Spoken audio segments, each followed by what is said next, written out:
Ulama terkejut. Jasad artis Mbok Alpa berbau harum kasturi saat dimandikan. Tidak hanya itu, tiba-tiba ratusan kucing berdatangan saat pemakaman. Suasana haru dan ajaib menghiasi kampung Tauhid. Warga dan kucing menangis bersama, membawa pesan kebaikan dan yang tidak terduga. Kampung Tauhid pagi itu terasa berbeda. Tidak ada suara ayam jantan yang biasanya berkokok lebih cepat dari azan. Tidak ada juga dentingan sendok bertemu gelas dari warung kopi Uwak Salim yang biasa mulai ramai sebelum matahari terbit. Angin berhembus pelan seperti menahan diri untuk tidak membangunkan siapa-siapa. Tapi justru karena itulah, kampung terasa seperti sedang ditarik masuk ke dalam ruang kosong.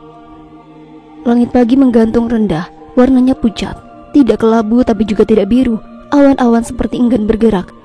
Bahkan suara jangkrik dari kebun belakang rumah warga pun menghilang begitu saja, seolah mereka pun tahu bahwa hari ini bukan hari biasa.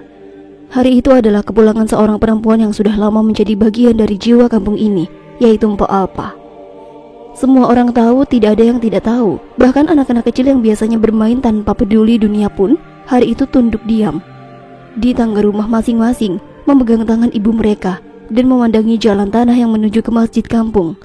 Jalan itu nanti akan dilewati oleh jenazah Mbok Alpa. Jalan itu akan menjadi saksi. Mbok Alpa bukanlah orang biasa di mata mereka. Dulu namanya muncul hampir tiap minggu di televisi. Tertawa orang-orang seringkali berasal dari mulutnya. Tapi setelah bertahun-tahun hidup di balik layar, Mbok Alpa kembali ke kampung. Ia tidak pulang karena kalah. Ia pulang karena memang tidak pernah pergi. Hatinya sejak dulu tertinggal di kampung Tauhid. Saat orang-orang mulai keluar rumah, membawa sajadah dan wajah duka, suasana menjadi seperti pelan-pelan diselimuti kabut yang tidak kasat mata. Mereka tidak hanya datang untuk melihat atau mengantar. Mereka datang karena merasa kehilangan seseorang yang selama ini mungkin tidak terlalu mereka puji secara terbuka, tapi diam-diam mereka hormati dalam-dalam. Warga berjalan ke masjid seperti biasa, tapi langkah mereka kini lebih lambat dari biasanya. Tidak ada yang bicara keras, tidak ada yang menyuruh-nyuruh. Semua bergerak seperti sudah diatur oleh satu rasa yang sama, yaitu duka. Di pelataran masjid, jenazah Mbok Alpa sudah disambut oleh para ibu, para bapak, remaja, hingga anak-anak. Mereka berdiri tidak berbaris, tapi hati mereka teratur. Mereka ingin memberikan salam terakhir. Kampung yang biasanya ribut oleh urusan dapur, motor mogok, anak main layangan, atau ayam tetangga yang mencuri makanan, pagi itu kehilangan semua keributan itu.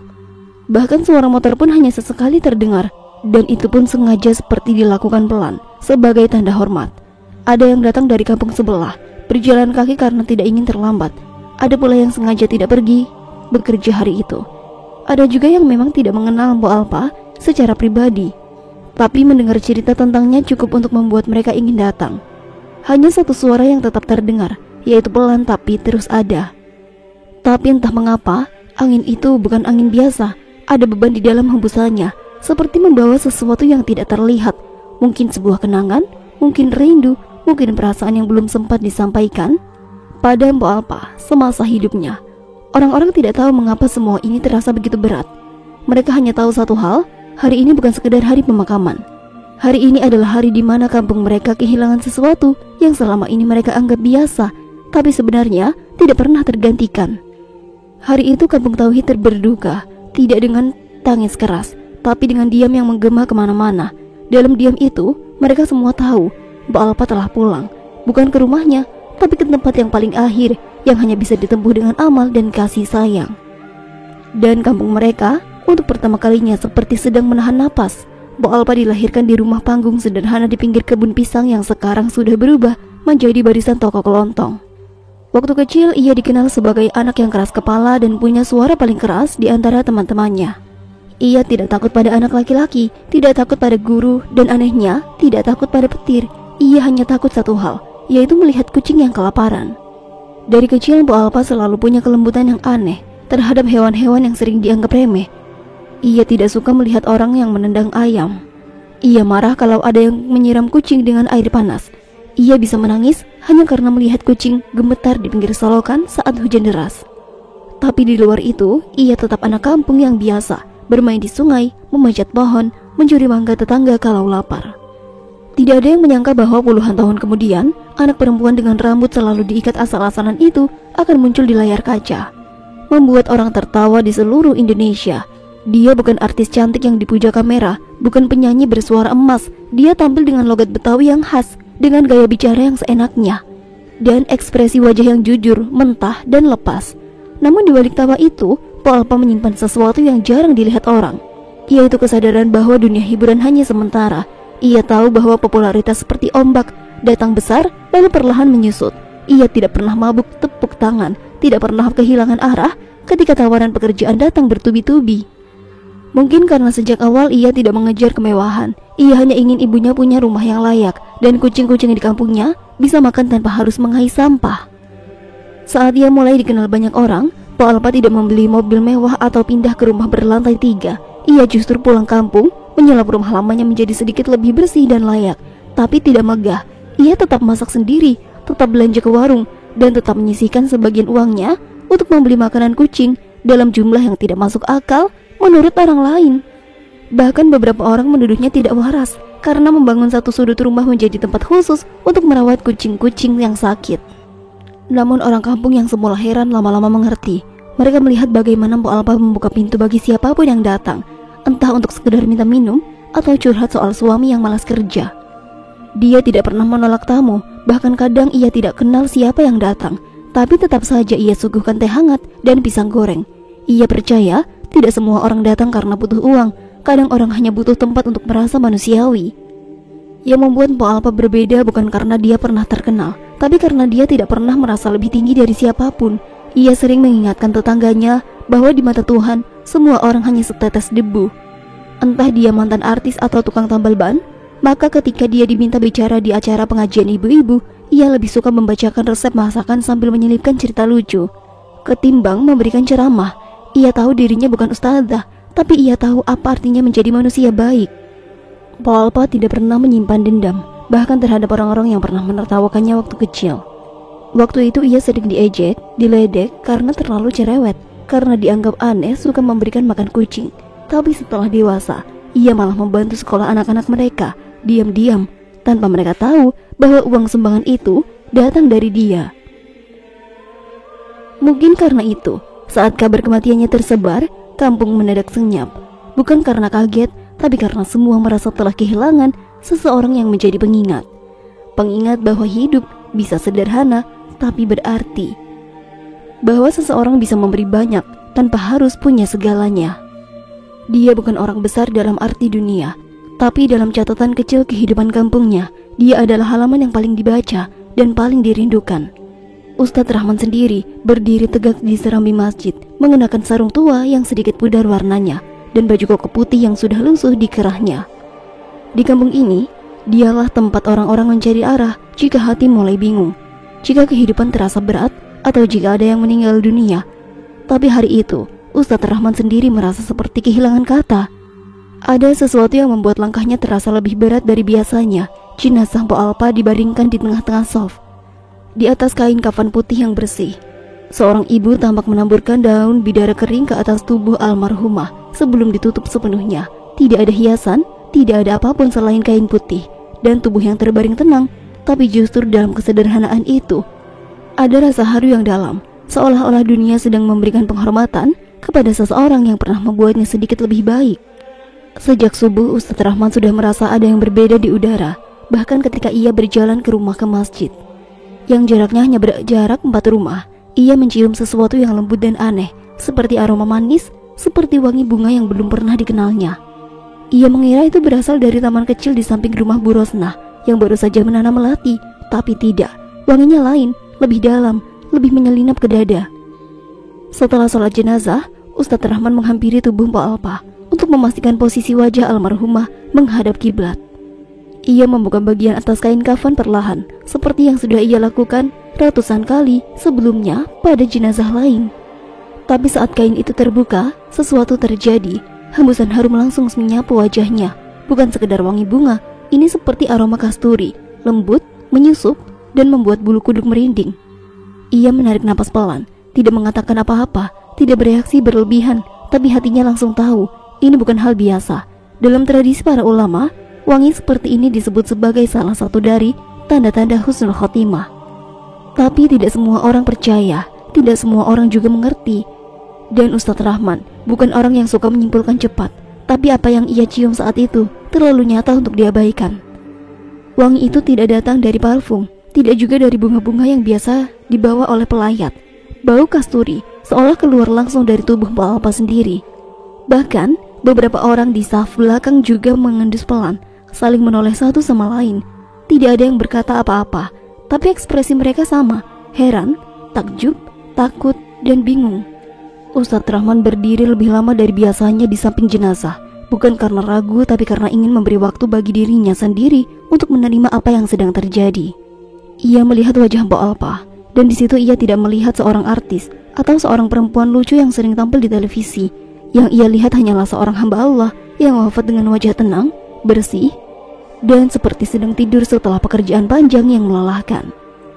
Orang-orang mulai berdatangan ke masjid, bukan hanya dari kampung, tapi juga dari luar desa, bahkan dari kota kecil terdekat. Ada yang datang naik sepeda motor, ada yang nebeng mobil bak terbuka, dan ada yang jalan kaki sambil membawa botol minum dan tikar lusuh. Mereka semua datang untuk mengantar, bukan karena popularitas, tapi karena sesuatu yang lebih kuat, yaitu kenangan. Ustadz Rahman mengenang kembali tahun-tahun sebelum ketika Mbak Alpa pertama kali kembali ke kampung. Ia tidak datang dengan rombongan besar, tidak ada kamera, tidak ada wartawan. Ia hanya pulang dengan satu koper kecil dan seekor kucing tua yang dibawanya dari kota. Ia tidak banyak bicara soal masa lalunya dan tidak pernah memamerkan apapun, tapi satu persatu orang kampung mulai merasakan kehadirannya. Yang rumahnya bocor, tiba-tiba dibantu perbaiki. Yang anaknya putus sekolah, tiba-tiba mendapatkan uang untuk seragam. Yang kucingnya hilang, tiba-tiba mendapatkan pengganti dengan pita kecil di lehernya. Waktu itu banyak yang heran, tapi lama-kelamaan semua orang tahu Po Alpa tidak pernah berubah. Ia hanya kembali dengan lebih banyak kebaikan. Ketika Ustadz Rahman diminta untuk memimpin doa dan menjadi imam dalam sholat jenazah, ia menerima tanpa banyak bicara, bukan karena ia tidak peduli, tapi karena ia tahu doa yang ia panjatkan bukan sekedar formalitas. Ia merasa sedang melepas seorang yang selama hidupnya diam-diam sudah lebih dulu menjadi guru dari banyak orang. Sholat jenazah selesai, tapi wangi itu belum pergi. Bahkan saat jenazah diangkat dan dibawa keluar masjid, aroma kasturi masih menguar pelan di antara kerumunan. Ada sesuatu yang terasa menyelimuti seluruh kampung meskipun matahari mulai terik. Ustadz Rahman berjalan paling depan, memimpin barisan yang mengantar ke pemakaman. Di tengah langkah-langkah yang berat dan peluh yang mulai menetes, ia merasa ringan, seperti sedang membawa seseorang yang sudah selesai dengan urusan dunia dan kini hanya ingin pulang dengan tenang. Dalam diamnya Ustadz Rahman berbisik dalam hati. Ia tahu bahwa tidak semua orang wafat dengan cara yang membuat bumi sendiri ikut menjadi saksi. Tapi hari itu melihat sendiri bahwa kadang amal baik yang disimpan diam-diam bisa menjadi harum, bahkan sampai ke langit. Siang itu, jalan setapak yang mengarah ke masjid tidak pernah seramai itu. Bahkan saat lebaran sekalipun, ketika orang-orang mudik dan keluarga besar berkumpul, suasana tidak pernah sepadat ini. Dari kejauhan, terlihat tubuh-tubuh kecil dan besar bergerak perlahan dari dalam barisan panjang. Seperti semut-semut yang tahu persis kemana arah tujuannya, mereka semua tertuju pada satu tempat, yaitu ke pemakaman Po Alpa. Orang-orang datang dari berbagai arah, ada yang dari kampung tetangga, ada yang dari ujung kecamatan, bahkan ada yang dari kota yang jauhnya setelah dari perjalanan. Tidak ada yang mengundang mereka secara resmi, tidak ada pengumuman di radio atau selebaran, tapi entah mengapa mereka tahu, seolah-olah ada alarm khusus dalam hati mereka yang berbunyi pelan sejak pagi, memberitahu bahwa hari ini mereka harus pergi. Salah satu dari mereka adalah Pak Rebo, seorang sopir angkot tua yang mengenal Po Alpa bukan sebagai artis, tapi sebagai penumpang tetap saat dulu masih tinggal di Jakarta. Ia naik kereta api dari stasiun kecil di kota, lalu menyambung ojek, dan berjalan kaki beberapa ratus meter karena tidak ingin terlambat. Bukan untuk menyampaikan bela sungkawa, tapi untuk memberikan penghormatan kepada seorang yang pernah, pada suatu malam yang basah yang dingin, membagi sebungkus nasi padang untuknya, tanpa banyak bicara. Ada juga ibu-ibu dengan pakaian sederhana, membawa anak-anak kecil yang belum paham arti kematian. Mereka hanya tahu bahwa hari ini mereka diajak ke tempat sunyi dan diminta diam selama mungkin. Anak-anak itu sesekali bermain kerikil di pinggir jalan, tetapi tetap memegang tangan ibunya erat. Bahkan mereka pun bisa merasakan bahwa hari itu bukan hari untuk bermain. Di antara kerumunan, tampak seorang pemuda memakai kemeja lusuh. Ia berjalan sendirian, membawa seikat bunga kamboja yang dibungkus kertas koran. Ia adalah salah satu dari sedikit orang yang pernah dibantu Mbok Alpa secara diam-diam. Dulu ia hampir putus kuliah karena tidak mampu membayar semesteran. Tiba-tiba ada amplop berisi uang di bawah pintu rumah kontrakannya. Tidak ada nama pengirim, tapi ia tahu dari caranya diselipkan dan dari aroma bedak khas yang menempel di kertasnya siapa yang mengirimkannya. Semua orang di sana datang dengan alasan yang berbeda-beda, tapi satu hal yang sama, mereka tidak ingin melewatkan momen terakhir itu. Ada rasa yang sulit dijelaskan, semacam dorongan batin yang membuat orang-orang meninggalkan pekerjaan, menunda janji, dan melewati jarak jauh hanya untuk bisa berdiri sejenak di tepi pusara. Tidak ada musik pengiring, tidak ada selebritas, tidak ada karangan bunga mewah dengan pita besar, yang ada hanya orang-orang biasa yang datang dengan pakaian seadanya, membawa air mata, doa, dan kenangan masing-masing. Yang membuat hari itu istimewa bukan karena yang wafat adalah bekas artis, tapi karena semua yang datang merasakan satu hal yang sama, yaitu kehilangan dari dalam dan rasa ingin membalas kebaikan dengan doa. Seorang nenek datang dengan tongkat kayu, jalannya pelan sekali. Ia tidak mengenal Mbok Alpa secara pribadi, tapi pernah suatu malam saat tersesat di pasar, Mbok Alpa menemani pulang sambil membawa barang belanjaannya. Tidak lama, tapi cukup membuat sang nenek merasa bahwa dunia ini masih punya orang baik. Dan ketika ia mendengar kabar duka itu dari cucunya tadi pagi, ia langsung bersiap. Lambat tapi pasti, ia sampai di pemakaman menjelang waktu zuhur. Di sepanjang jalan, banyak warga yang membuka jendela hanya untuk melihat barisan itu lewat. Ada yang berdiri diam di depan pagar rumah, menggenggam tasbih, atau sekedar menundukkan kepala. Suasananya begitu sunyi meski ratusan orang berjalan bersama. Bahkan suara langkah kaki pun terdengar rapi dan sopan. Tidak ada yang terburu-buru, semua seperti sedang menghormati waktu. Ustadz Rahman sendiri terkejut melihat jumlah pelayat yang datang. Ia tahu Mbok Alpa adalah orang baik, tapi ia tidak menyangka kebaikan yang dia lakukan diam-diam telah menyebar sejauh ini. Banyak dari mereka datang bukan karena undangan, melainkan karena hutang hati yang tidak pernah sempat dibayar. Mereka datang karena merasa pernah disentuh oleh kebaikan, meskipun hanya sebentar. Dan dalam hidup, sentuhan kecil itu seringkali jauh lebih membekas dibandingkan bantuan besar yang penuh dengan publikasi. Ketika barisan sampai di pemakaman, tanah sudah disiapkan. Seorang penggali kubur yang sudah tua duduk di bawah pohon nangka, menyeka peluh. Ia berkata bahwa sepanjang hidupnya menggali kubur, baru kali ini ia merasa pekerjaan itu terasa lebih berat. Bukan karena tanahnya keras, tapi karena hatinya berat. Ternyata istrinya pernah dirawat beberapa hari di rumah Mbok Alpa saat demam tinggi. Padahal mereka bukan kerabat. Mbok Alpa merawat seperti keluarganya sendiri. Warga berdiri mengelilingi liang lahat. Ada yang membawa bunga, ada yang membawa air, ada juga yang tidak membawa apa-apa selain doa dan dada yang sesak. Mereka tidak datang hanya untuk melihat, mereka datang karena merasa terpanggil.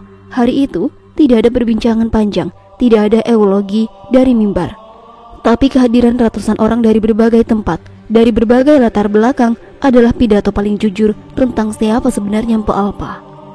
Sebelum matahari naik sepenuhnya ke atas ubun-ubun kampung, di sebuah gang kecil di pinggir kebun tua, seekor kucing berbulu abu-abu tua membuka matanya perlahan.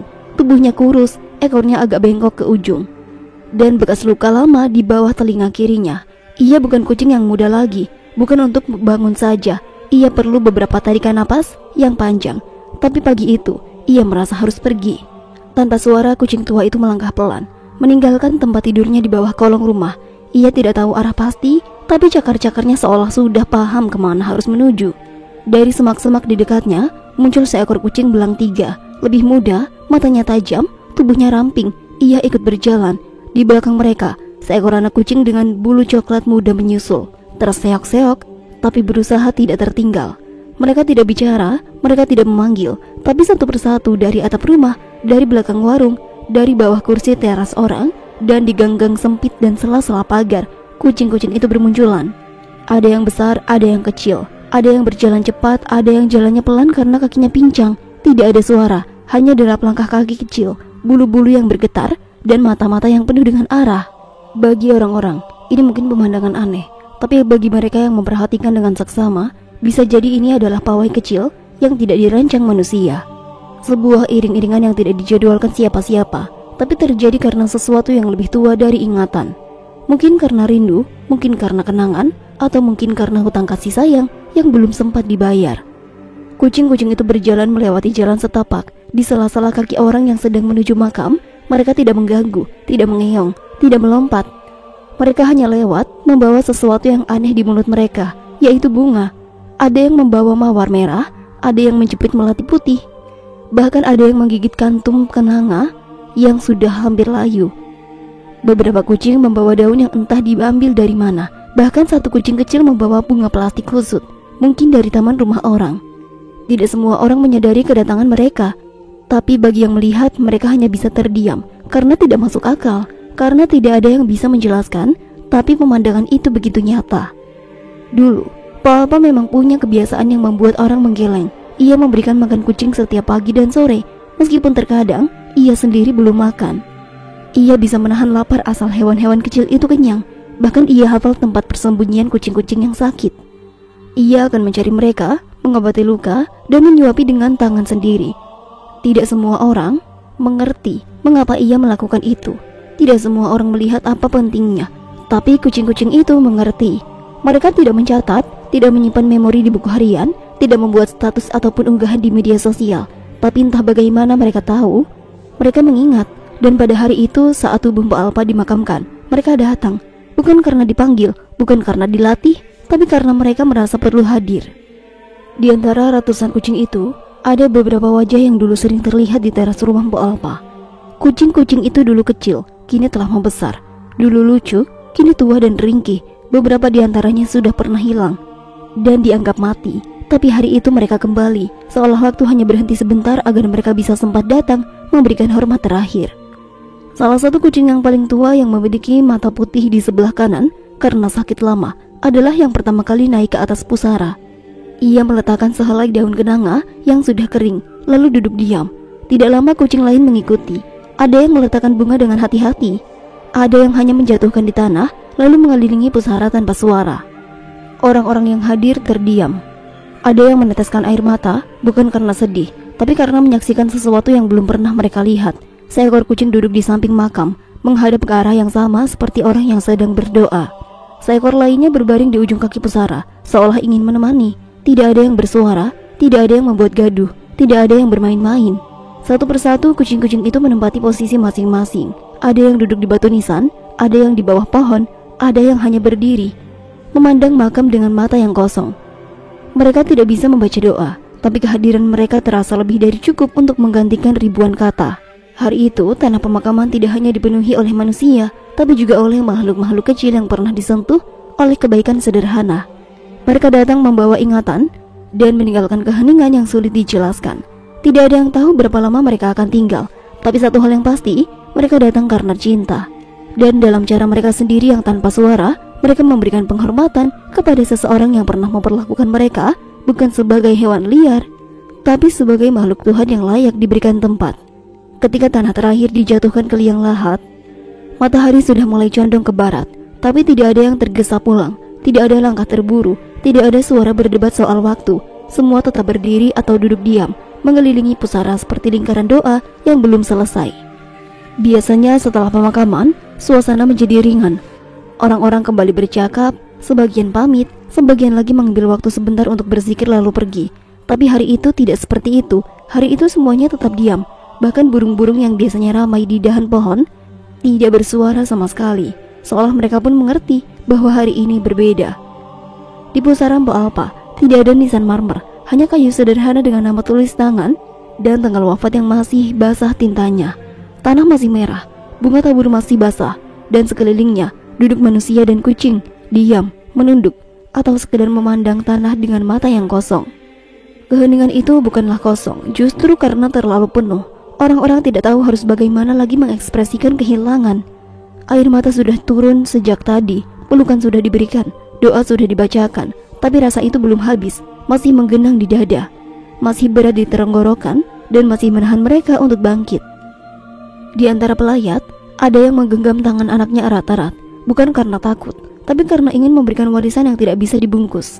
Pelajaran tentang kebaikan tanpa harus dijelaskan. Anak-anak itu menyaksikan sendiri bagaimana seorang manusia bisa pergi, tapi tetap tinggal dalam kenangan yang begitu banyak.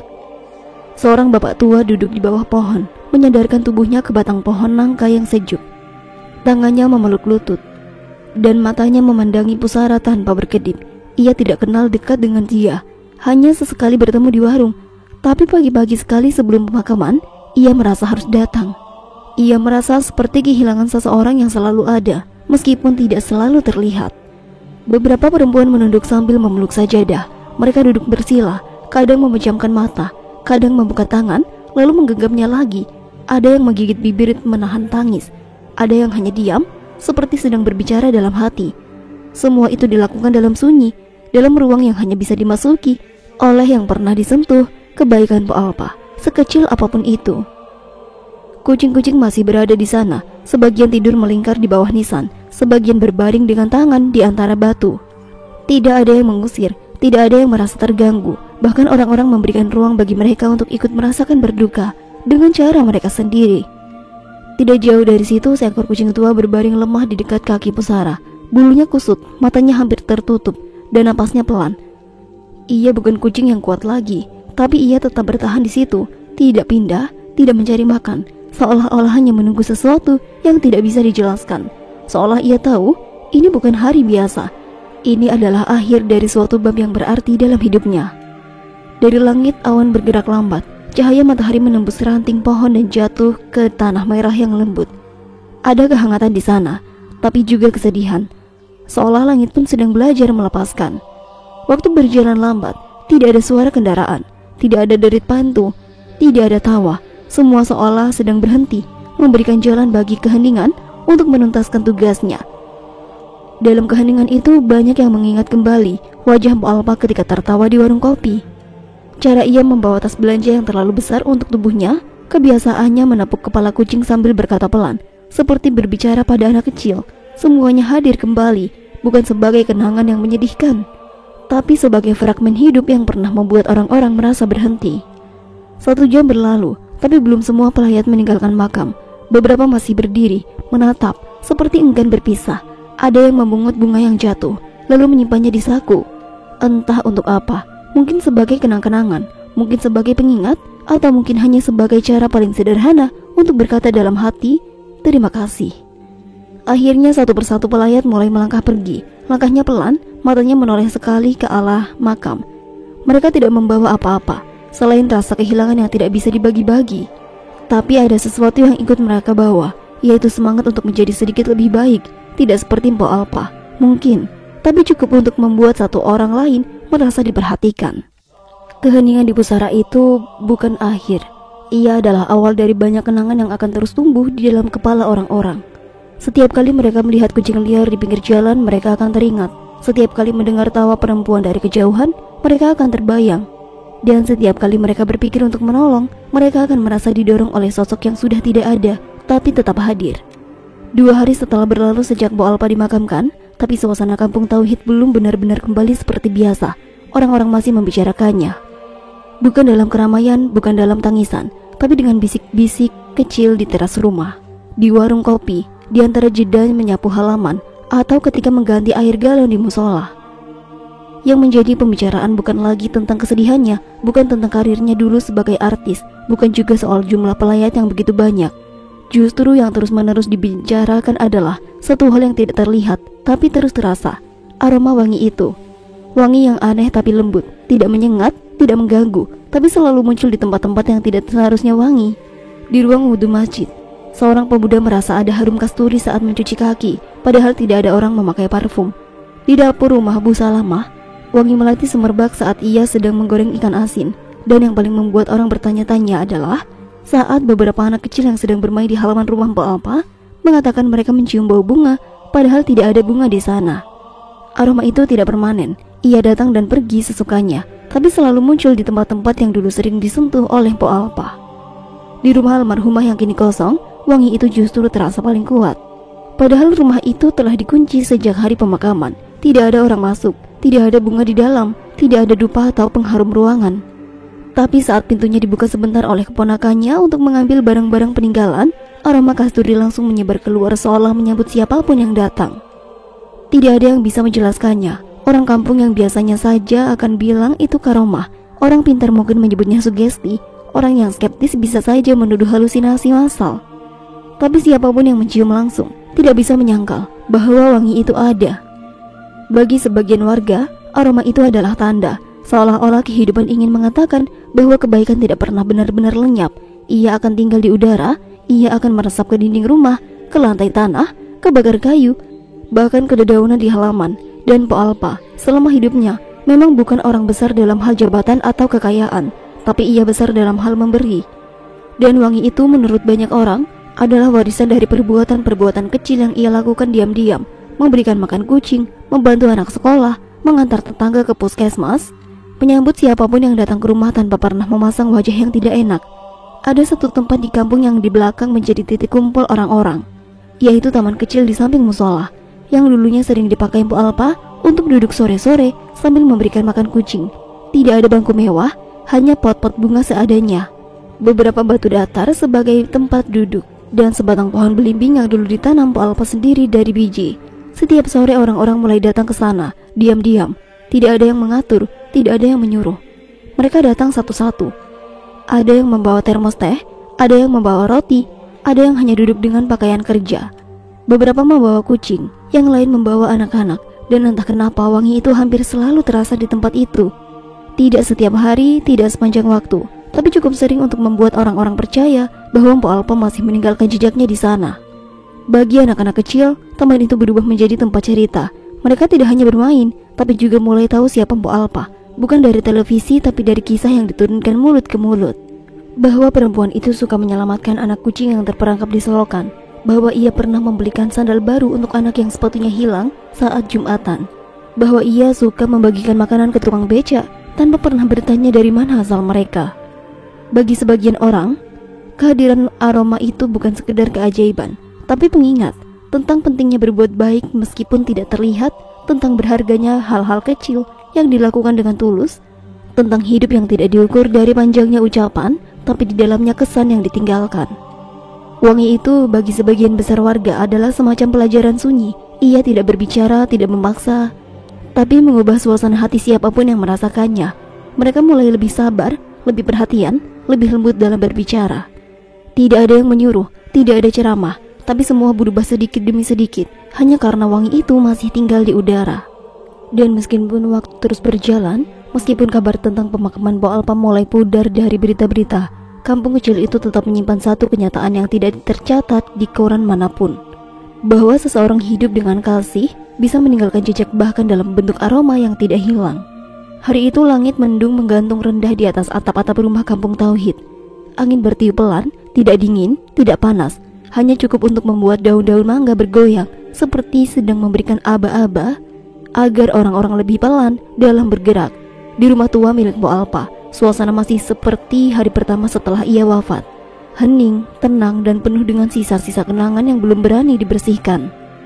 Beberapa kerabat yang datang untuk membersihkan isi rumah. Mereka datang bukan untuk mengambil barang, tapi untuk merapikan. Semua tahu, Po Alpa bukan orang yang hidup dengan banyak harta. Tapi orang-orang tetap datang dengan hati-hati, karena mereka tahu, di balik lemari tua dan laci-laci kayu yang usang, pasti ada sesuatu yang ditinggalkan. Mungkin bukan untuk dijual, mungkin tidak berharga secara materi, tapi penting untuk dimengerti. Di dalam kamar yang menghadap ke halaman kecil, ada sebuah meja kayu sederhana. Meja itu sudah lama, warnanya memudar, kakinya agak goyah, tetapi tetap berdiri tegak di sudut ruangan. Di atasnya ada tumpukan buku, kalender lama, dan kotak kecil dari anyaman bambu. Di bawah meja ada sebuah tas kain yang sudah aus warnanya. Di dalam tas itulah, seorang keponakan menemukan sesuatu yang membuatnya berhenti menggerakkan tangan. Berisi setumpuk surat, terikat pita merah kusam. Surat-surat itu tidak dikirim ke siapa-siapa. Tidak ada perangko, tidak ada alamat tujuan. Semuanya ditulis dengan tangan. Kertasnya bukan dari buku tulis, tapi dari kertas biasa. Beberapa bahkan potongan dari belakang kalender. Namun yang membuat semua orang membaca menjadi diam bukan bentuknya, tapi isinya. Surat-surat itu ternyata ditulis oleh Po Alpa sendiri untuk orang-orang yang pernah ia bantu secara diam-diam. Ada surat untuk seorang anak kecil yang dulu ia beri sepatu. Ada surat untuk seorang ibu penjual gorengan yang dulu pernah dibantu membayar sewa kontrakan. Ada surat untuk seekor kucing yang pernah hampir mati di halaman rumahnya dan ia rawat hingga ia sembuh. Isi suratnya tidak panjang, kadang hanya satu paragraf, kadang hanya 2 atau 3 kalimat, tapi semuanya ditulis dengan tangan yang tenang, rapi, dan penuh dengan rasa. Seolah Po Alpa tahu suatu hari surat-surat itu akan ditemukan, atau mungkin memang sengaja ditinggalkan, Bukan untuk dikirim, tapi untuk dibaca oleh siapapun yang membutuhkannya. Ada satu surat yang membuat kerabatnya berhenti membaca dan hanya terdiam. Surat terakhir yang ditulis di kertas putih polos, tanpa tanggal, hanya tulisan tangan di pojok kiri atas. Yang bertulis, untuk siapapun yang merasa pernah ditolong diam-diam. Isi suratnya sederhana. Ia menulis bahwa semasa hidup, ia tidak pernah mengharap dibalas. Ia hanya ingin hidupnya berguna meskipun sebentar. Ia tahu bahwa dunia ini terlalu besar untuk diubah seorang diri. Tapi jika suatu perbuatan kecil bisa membuat satu orang merasa diperhatikan, maka itu sudah cukup. Ia tidak pernah ingin terkenal karena kebaikan. Ia hanya takut tidak sempat berbuat baik sebelum ajalnya datang. Surat itu ditutup dengan tulisan tangan yang mulai bergetar. Tanda bahwa mungkin saat menulisnya tubuhnya sudah lemah, tapi tulisannya tetap bisa dibaca jelas. Kalimat terakhirnya adalah semacam warisan paling jujur dari seseorang yang menjalani hidupnya dalam diam, tetapi penuh dengan makna. Kalau aku sudah tiada, jangan dikenang aku. Kenang saja kebaikan yang pernah mampir lewat aku. Karena itu bukan milikku. Itu titipan Tuhan yang lewat sebentar. Surat itu tidak membuat orang menangis histeris, tapi membuat mereka diam, lama, seperti diberi waktu sesuatu yang dalam sekali. Seperti sedang melihat ke dalam cermin, tapi bukan wajah sendiri yang mereka lihat, melainkan bayangan dari seseorang yang hidupnya sederhana, tapi meninggalkan pantulan yang jernih. Beberapa hari kemudian, surat-surat itu disalin ulang oleh anak-anak muda kampung, bukan untuk dibukukan atau viral di media sosial, tapi untuk ditempel di papan pengumuman musola, di belakang pintu warung, di tiang listrik dekat taman kecil, dan di dinding sekolah dasar. Mereka ingin orang-orang membacanya, bukan sebagai kenangan akan Po Alpa, tapi sebagai pengingat bahwa setiap orang bisa berbuat baik tanpa perlu menunggu jadi siapa-siapa. Yang terjadi setelah itu bukan keajaiban besar. Tidak ada tenda bantuan, tidak ada yayasan dibentuk, tidak ada penghargaan. Tapi perlahan-lahan orang-orang di kampung Tauhid mulai berubah. Ada yang mulai memberikan makan kucing liar, ada yang mulai membawakan sarapan untuk tetangga janda, ada yang diam-diam membayar jajan anak-anak kecil di warung. Semua perubahan itu kecil, tapi terasa, seolah surat-surat itu menanam sesuatu di dada setiap orang. Bukan rasa haru, tapi keinginan untuk meniru. Tidak besar-besaran, tapi mencolok, hanya dengan cara yang sederhana dan diam-diam, seperti Po Alpa melakukannya dulu. Dan aroma kasturi yang sebelumnya hanya terasa di rumahnya, kini mulai terasa di tempat lain. Tidak setiap hari, tidak di semua tempat, tapi cukup sering untuk membuat orang percaya bahwa surat terakhir itu tidak hanya ditulis untuk dikenang, tapi untuk dijalankan. Hari-hari di kampung Tauhid mengalir seperti biasa setelah pemakaman Po Alpa dan tersebarnya surat-suratnya. Orang-orang mulai melakukan kebaikan kecil, perlahan tapi pasti, seperti aliran sungai yang tidak tergesa-gesa tapi pasti mengikis batu karang. Namun, alam seakan ikut bergerak oleh perubahan hati penduduk kampung itu. Suatu pagi, tanpa tanda-tanda langit mendung, hujan turun. Tidak lebat, tapi cukup untuk membuat tanah kampung menjadi basah dan segar. Hujan itu datang tanpa awan gelap, tanpa angin yang kencang, tanpa guntur yang menggelegar, seolah-olah langit yang sedang menangis, tapi menangis dalam diam. Orang-orang di kampung terkejut. Matahari masih bersinar samar di ufuk timur, tapi butiran hujan sudah mulai jatuh di daun-daun dan atap rumah. Anak-anak berlari keluar rumah dengan wajah penuh tawa, menyambut hujan yang datang tidak terduga. Para petani menghentikan pekerjaannya sejenak, menikmati kesejukan yang datang dari langit. Tidak ada yang mengira hujan bisa datang tanpa awan, tanpa peringatan. Di tengah kejadian itu, aroma kasturi yang selama ini menjadi tanda Po Alpa masih terasa. Wangi yang halus dan lembut menyelimuti kampung, menembus celah-celah daun, meresap dalam ke udara yang basah oleh hujan. Orang-orang mulai menyadari bahwa ini bukan hujan biasa. Ini adalah hujan yang membawa pesan. Hujan yang turun tanpa awan, seperti pelipur lara yang datang dari alam. Seolah-olah Po Alpa sedang mengirimkan tanda bahwa kebaikan yang ia tanam tidak pernah sia-sia. Bahwa meskipun dia telah tiada, hujan itu adalah bukti bahwa hidup terus berjalan dan kebaikan akan selalu menemukan jalannya sendiri. Banyak warga yang memandang ke langit, menyeka wajah mereka yang basah bukan hanya oleh air hujan, tapi oleh juga perasaan yang sulit diungkapkan. Ada rasa lega yang mengalir bersama dengan tetesan hujan. Ada harapan yang tumbuh dari kelembutan alam. Hari itu, jalan-jalan kampung berubah menjadi genangan kecil yang memantulkan warna-warna rumah dan pohon. Anak-anak bermain dengan riang, meneriakkan kegembiraan tanpa sadar bahwa mereka sedang menyaksikan sesuatu yang istimewa. Para orang tua tersenyum dan mengangguk pelan, mengenang Po Alpa dalam hati mereka. Meskipun hujan berhenti setelah beberapa jam, kesan yang ditinggalkan tetap ada. Hujan tanpa awan itu menjadi cerita yang diceritakan dari mulut ke mulut. Sebuah kisah kecil tentang alam yang ikut merayakan jiwa seorang perempuan yang selama hidupnya selalu memberikan tanpa pamrih. Sejak hari itu, setiap kali ada perubahan kecil dalam kebaikan di kampung Tauhid, orang-orang sering berharap hujan tanpa awan kembali datang. Mereka percaya bahwa hujan itu bukan hanya air dari langit, tapi juga simbol bahwa Tuhan selalu mendengar doa dan perbuatan baik mereka. Kampung itu menjadi tempat yang lebih hidup, tidak hanya karena hujan, tapi karena hati yang mulai belajar memberi. Dan dibalik semua itu, Mpok Alpa tetap hadir, dalam aroma kasturi yang tidak hilang dan hujan yang turun tanpa awan. Setelah hari-hari penuh hujan tanpa awan itu berlalu, kampung Tauhid tetap membawa getaran yang berbeda. Kehidupan berjalan seperti biasa, tapi setiap sudut kampung menyimpan kisah yang tidak biasa. Di antara semua cerita, satu pemandangan menjadi simbol kuat bagi warga. Kucing-kucing yang terus datang berkerumun di pusaran Mpok Alpa, membawa bunga-bunga kecil yang mereka temukan di mana saja. Kucing-kucing itu bukan kucing biasa. Mereka datang dari seluruh penjuru kampung, dari kebun belakang rumah, dari bawah jembatan kecil di sungai, bahkan dari atap rumah yang berlubang. Kucing-kucing tersebut terlihat sehat, bersemangat, dan lebih tenang daripada biasanya.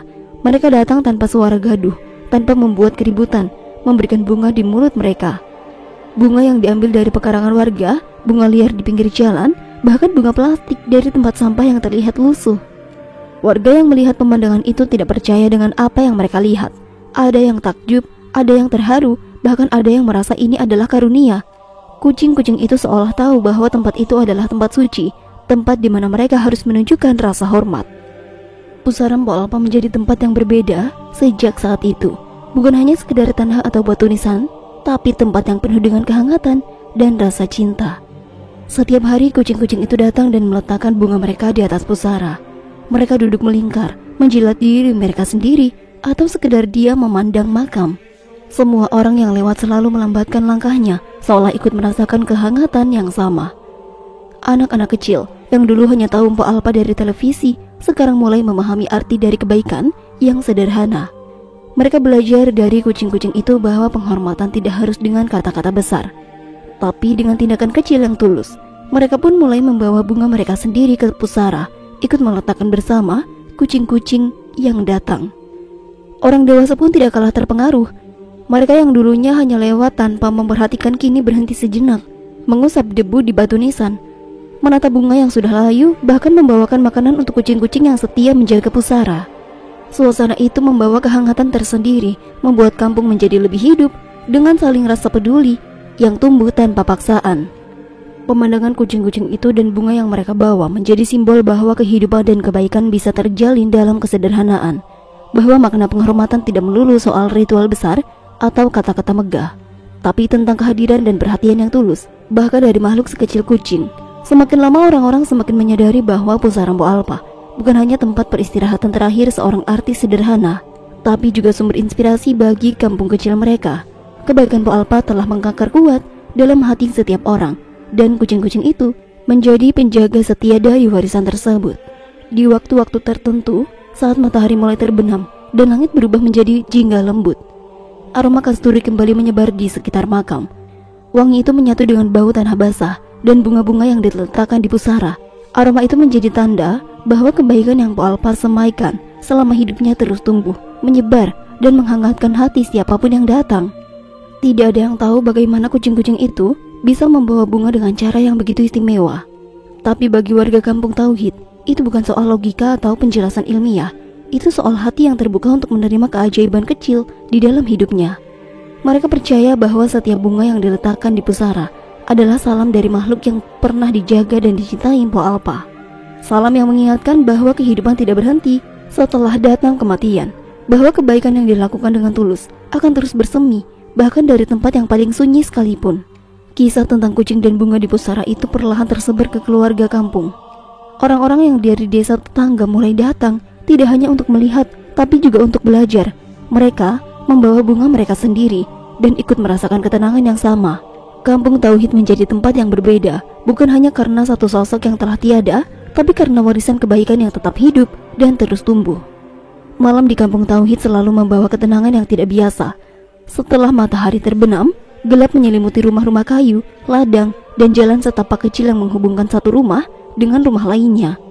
Suara jangkrik dan angin malam menjadi taman setia setiap penduduk yang beristirahat, mengantar mereka ke dalam mimpi. Namun pada suatu malam yang berbeda, keheningan itu pecah oleh sesuatu yang tidak terduga. Sejak pagi kampung terlihat lebih tenang dari biasanya. Aktivitas warga berkurang dan suasana seperti menunggu sesuatu yang tidak bisa dijelaskan. Beberapa orang tahu ada hal yang sedang terjadi, tapi tidak ada yang berani membicarakannya secara terang-terangan. Mereka hanya menatap ke arah makam Po Alpa dengan perasaan campur aduk antara harapan, rasa ingin tahu, dan ketidakpastian. Malam pun datang dengan pelan. Bulan penuh menampakkan dirinya, hanya bintang-bintang kecil yang berkelip malu-malu di langit. Angin malam berhembus lembut, membawa hawa dingin yang menyaman, namun menusuk tulang. Semua orang sudah berbaring, mencoba memejamkan mata, tapi pikiran mereka tetap terjaga. Mereka merasa malam ini berbeda, seperti ada sesuatu yang akan mengubah segalanya. Tiba-tiba dari kejauhan terdengar suara langkah kaki kecil yang berdera pelan. Suara itu datang dari arah makam Po Alpa. Orang-orang yang tidur di dekat jendela terbangun, dan mata mereka otomatis menatap keluar. Bayangan-bayangan samar yang mulai bergerak di antara pepohonan. Sesosok makhluk kecil berjalan dengan tenang, membawa sesuatu di mulutnya. Makhluk itu adalah seekor kucing, tapi bukan kucing biasa. Bulunya hitam mengkilat, matanya bersinar lembut di kegelapan. Di mulutnya tergenggam sebuah bunga melati putih, bunga yang selalu ada di pusaran Po Alpa. Kucing itu berjalan pelan, seolah mengerti bahwa ia harus berhati-hati agar tidak mengganggu suasana suci. Setelah kucing itu sampai di pusara, tiba-tiba datanglah kucing-kucing lain dari segala penjuru. Mereka datang satu persatu, membawa bunga-bunga kecil. Ada yang membawa mawar merah, ada yang membawa bunga kenanga kuning, bahkan beberapa membawa bunga plastik yang lusuh tapi tetap penuh makna. Orang-orang yang melihat kejadian itu dari kejauhan terdiam. Mereka takjub dan terharu. Suara alam seakan menenangkan hati mereka, dan aroma kasturi yang selama ini dikenal warga kampung Tauhid kembali tercium samar di udara malam. Aroma itu membawa ketenangan yang luar biasa, membuat malam yang gelap itu berubah menjadi penuh cahaya, meskipun tanpa lampu. Malam itu menjadi saksi dari keajaiban kecil yang berulang kali hadir di kampung Tauhid. Kejadian yang tidak terlihat oleh mata biasa, tapi merasa dalam hati. Kucing-kucing itu bukan sekedar hewan liar. Mereka adalah penjaga warisan Po Alpa, melanjutkan tugas tanpa pamrih yang pernah dilakukan perempuan sederhana itu. Malam berlalu dengan damai. Kucing-kucing itu tetap di sana, menjaga pusara, hingga akhirnya perlahan-lahan mereka pergi satu persatu meninggalkan tempat itu. Tapi kesan yang mereka tinggalkan tetap membekas kuat di benak setiap orang yang menyaksikan. Sejak malam itu, warga kampung Tauhid semakin yakin bahwa kebaikan Po Alpa telah menjadi jembatan antara dunia nyata dan dunia yang tidak terlihat, bahwa setiap langkah kecil kebaikan, sekecil apapun, akan kembali membawa harapan dan ketenangan bagi banyak orang. Kejutan malam itu juga menjadi pengingat bahwa semua orang hidup adalah tentang memberi dan menjaga, tentang bagaimana satu tindakan sekecil apapun bisa menjadi berkat yang luar biasa, dan tentang bagaimana cinta bisa datang dalam bentuk yang paling sederhana sekalipun, seperti seekor kucing yang membawa bunga di makam yang sunyi. Malam di kampung Tauhid kembali seperti sedia kala, tenang dan penuh dengan kedamaian. Tapi hati warga sudah berubah. Mereka kini tahu bahwa keajaiban itu nyata dan bisa hadir kapan saja, bahkan di tengah keheningan malam yang paling sunyi sekalipun. Hari-hari berlalu di kampung Tauhid dengan tenang dan penuh harapan baru. Sejak peristiwa yang luar biasa itu, yang melibatkan kucing-kucing setia dan aroma kasturi yang tidak pernah pudar, suasana di kampung itu berubah. Bukan perubahan yang cepat dan mencolok, tapi perubahan halus yang meresap perlahan ke dalam kehidupan setiap orang. Setiap pagi, embun pagi masih menempel di daun-daun dan burung-burung berkicau seperti biasa. Tapi kini ada semangat baru di udara. Orang-orang mulai melakukan hal-hal kecil yang dulu dianggap sepele. Mereka menolong tetangga yang kesulitan, membagikan makanan kepada yang membutuhkan, dan tidak lupa memberikan makanan kepada kucing-kucing kampung yang dulu seringkali terlupakan. Jejak kebaikan mulai mengalir seperti sungai kecil yang membelah kampung. Tidak ada yang memaksa, tidak ada yang mengatur. Semua berjalan alami, seperti naluri yang muncul dari hati yang telah disentuh oleh kebaikan Po Alpa.